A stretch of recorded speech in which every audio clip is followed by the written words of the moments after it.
ಶ್ರೀಮತೆ ರಾಮಾನುಜಾಯ ನಮಃ. ನೀವು ವಿರಾಟ್ ವಿಶ್ವರೂಪ ನಾರಾಯಣ ಸ್ವಾಮಿಯನ್ನು ನೀವು ದರ್ಶನ ಮಾಡ್ತಾ ಇದ್ದೀರಿ. ವಿರಾಟ್ ವಿಶ್ವರೂಪ ನಾರಾಯಣನಿಗೆ 11 ಮುಖಗಳನ್ನು ತೋರಿಸಲಾಗಿದೆ. ನೀವು ನೋಡ್ಬೋದು, ಮಧ್ಯದ ಮುಖದಲ್ಲಿ ನಾರಾಯಣನ ಮುಖ ಇದೆ. ಆ ನಾರಾಯಣನ ಮುಖದ ಪಕ್ಕದಲ್ಲಿಯೇ ಬಲಭಾಗದಲ್ಲಿ ಶಿವನ ಮುಖವನ್ನು ತೋರಿಸಲಾಗಿದೆ. ಹಾಗೆಯೇ ಶಿವನ ಮುಖದ ಪಕ್ಕದಲ್ಲಿಯೇ ಸ್ಕಂದನ ಮುಖ ಅಂದರೆ ಸುಬ್ರಹ್ಮಣ್ಯ ಸ್ವಾಮಿಯ ಮುಖ, ಹಾಗೆಯೇ ಗಣಪತಿ, ಆ ಗಣಪತಿಯ ಪಕ್ಕದಲ್ಲಿಯೇ ನರಸಿಂಹನ ಮುಖ, ನರಸಿಂಹನ ಪಕ್ಕದಲ್ಲಿ ಋಷಿಯ ಮುಖವನ್ನು ತೋರಿಸಲಾಗಿದೆ.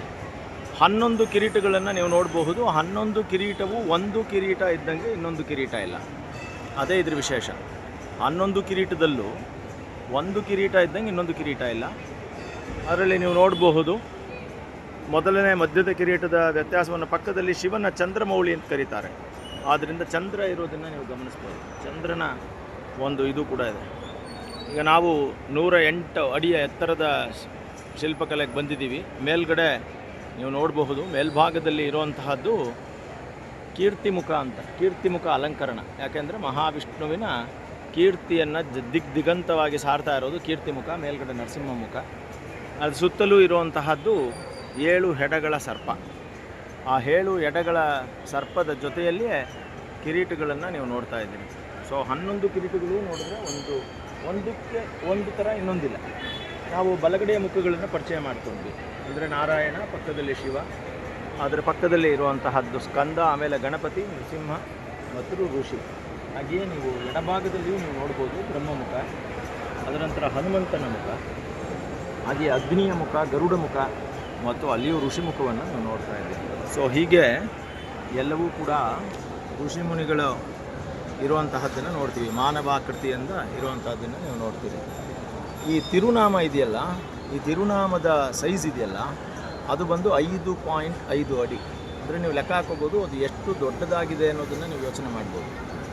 ಸೊ 5.5 ಅಡಿಯ ತಿರುನಾಮ ಅಂದರೆ ಆಲ್ಮೋಸ್ಟ್ ಒಂದು ವ್ಯಕ್ತಿಯಷ್ಟು ಇರುವಂತಹದ್ದು. ಹೀಗೆ 11 ಮುಖಗಳಿಂದ ಕೂಡಿದ ಅದರ ಮಧ್ಯದಲ್ಲಿ 7 ಮಹರ್ಷಿಗಳನ್ನು ನಾವು ಆ ಕತ್ತಲ್ಲಿ ನೋಡ್ಬೋದು. ಸಪ್ತ ಮಹರ್ಷಿಗಳು. ಅದೇ ಥರ ಶಿವ ಮತ್ತು ನಾರಾಯಣ ಸ್ವರೂಪದಲ್ಲಿರೋದರಿಂದ ನೀಲಕಂಠ ಹಾರವನ್ನು ನೀವು ನೋಡ್ಬೋದು. ಸುತ್ತ ಒಂದು ರುದ್ರಾಕ್ಷಿ ಮಾಲೆಯನ್ನು ಗಮನಿಸ್ಬೋದು. ಅಲ್ಲಿಯೇ ಪಕ್ಕದಲ್ಲಿ ನೀವು ನೋಡಬಹುದು ಒಂದು ಶಂಖಚಕ್ರಗಳು ಪರತ್ವ ಚಿಹ್ನೆಯಾಗಿ ಶಂಖ ಮತ್ತು ಚಕ್ರಗಳನ್ನು ಇಟ್ಕೊಂಡಿರೋದನ್ನು ನಾವು ನೋಡ್ತೀವಿ. ಹಾಗೆಯೇ ಶಂಖಚಕ್ರ ಮುದ್ರೆಯ ಜೊತೆಯಲ್ಲಿಯೇ ನೀವು ನೋಡಬಹುದು ಒಂದು ದತ್ತಾತ್ರೇಯ ಮೂರ್ತಿ. ಬಲಭಾಗದ ಭುಜದಲ್ಲಿ ದತ್ತಾತ್ರೇಯ, ಅದರ ಎಡಭಾಗದಲ್ಲಿ ಸೇಮ್ ನಾರದ ಮಹರ್ಷಿಗಳು, ಮಧ್ಯದಲ್ಲಿ ಮಹಾವಿಷ್ಣು ಎದೆಯಲ್ಲಿ. ಅಲ್ಲಿ ನೀವು ನೋಡಬಹುದು ಮಹಾಲಕ್ಷ್ಮಿ ಮತ್ತು ಮಹಾಸರಸ್ವತಿಯರನ್ನ ತೋರಿಸಿದ್ದಾರೆ. ಅದೇ ಥರ ಅಲ್ಲಿಂದ ಮಧ್ಯದಲ್ಲಿ ಬಂದರೆ ಸದಾಶಿವ, ಬ್ರಹ್ಮ. ನೀವು ಕೈಯಲ್ಲಿ ಬಂದರೆ ಗಾಯತ್ರಿ ದೇವಿಯನ್ನು ನೋಡಬಹುದು. ಸೊ ನರಸಿಂಹರನ್ನು ನೋಡ್ತಾ ಇದ್ದೀರಿ ನಾಭಿಯ ಭಾಗದಲ್ಲಿ. ಅಲ್ಲಿಂದ ಬ್ರಹ್ಮದೇವರನ್ನು ನೋಡ್ತೀವಿ. ಅಲ್ಲೇ ನಾಗವನ್ನು ನೀವು ನೋಡ್ಬೋದು. ಎಲ್ಲ ಅಷ್ಟನಾಗಗಳನ್ನು ಪ್ರತಿನಿಧಿಯಾಗಿ ಮಾಡಿರುವಂಥದ್ದು. ಮಧ್ಯದಲ್ಲಿ ಗಣೇಶ ಇದ್ದಾನೆ, ಗಣೇಶನನ್ನು ನೀವು ನೋಡ್ಬೋದು. ಸುತ್ತಲೂ ದಶಾವತಾರ ಮೂರ್ತಿಗಳನ್ನು ಆ ಕಡೆ ಈ ಕಡೆ ನೀವು ನೋಡ್ಬೋದು. ಮತ್ಸ್ಯಕೂರ್ಮ 5 ಈ ಕಡೆ ಬಲಗಡೆ, 5 ದಶಾವತಾರ ಮೂರ್ತಿನೂ ಕೂಡ ಇದೆ. ಹಾಗೆಯೇ 16 ಆಯುಧಗಳನ್ನು ನೀವು ನೋಡಬಹುದು. ವಿರಾಟ್ ವಿಶ್ವರೂಪ ನಾರಾಯಣನ ಒಂದು ಮೂಲ ಸ್ವರೂಪ. ಹಾಗೆಯೇ ನೀವು ನೋಡೋದಾದರೆ ಗೀತೋಪದೇಶವನ್ನು ನೋಡಬಹುದು. ಗೀತೋಪದೇಶ ಇದೆ ನೋಡಿ. ಹಾಗೆ ಗೀತೋಪದೇಶದ ಕೆಳಗಡೆನೇ ಈ ಕಡೆ ಸಪ್ತ ನದಿಗಳು, ಆ ನೀರಿನ ನದಿಗಳನ್ನು ನೋಡ್ಬೋದು. ಸಪ್ತ ಪರ್ವತಗಳು, ಆ ಭೂಮಿಯನ್ನು ತೋರಿಸಿದ್ದಾರೆ ನೋಡಿ. 7 ಭೂಮಿಗಳು, 7 ಆಕಾಶ. ಅಂದರೆ ಅತಲ, ವಿತಲ, ಸುತಲ, ತಲಾತಲ, ತಲಾತಲ, ಮಹಾತಲ, ಪಾತಾಳ ಅನ್ನೋ 7 ಕೆಳಗಡೆ ಲೋಕಗಳು. ಭೂಲೋಕ, ಭೂರಲೋಕ, ಸ್ವರ್ಲೋಕ, ಮಹೋಲೋಕ, ಜನೋಲೋಕ, ತಪೋಲೋಕ ಅನ್ನೋ 7 ಲೋಕಗಳು. ಇದರ ಮಧ್ಯದಲ್ಲಿ ಯಮದೇವರು ಇಲ್ಲಿ ನೀವು ನೋಡಬಹುದು. ಕೆಳಗಡೆ ಚಾಮುಂಡೇಶ್ವರಿ, ಹಾಗೆ ಪದ್ಮ. ಮತ್ತು ಗೀತೆಯಲ್ಲಿ ಉಪದೇಶ ಮಾಡಿದ್ದರಿಂದ ಇದು ಎಲ್ಲಿ ವಿಶ್ವರೂಪ ತೋರಿಸಿದ್ದು ಅಂತ ಕೇಳಿದ್ರೆ, ವಿಶ್ವರೂಪ ತೋರಿಸಿದ್ದು ಕುರುಕ್ಷೇತ್ರದ ಯುದ್ಧ ಭೂಮಿಯಲ್ಲಿ. ಹಾಗಾಗಿ ಇಲ್ಲಿ ವಿಶ್ವರೂಪ. ಕೆಳಗಡೆ ನೀವು ನೋಡೋದಾದರೆ ಅಷ್ಟದಿಗ್ಗಜಗಳು, 8 ಆನೆಗಳು. ಅದರ ಕೆಳಗಡೆ ಇರುವಂತಹದ್ದು ಮಹಾಕೂರ್ಮ ಕೆಳಗಡೆ.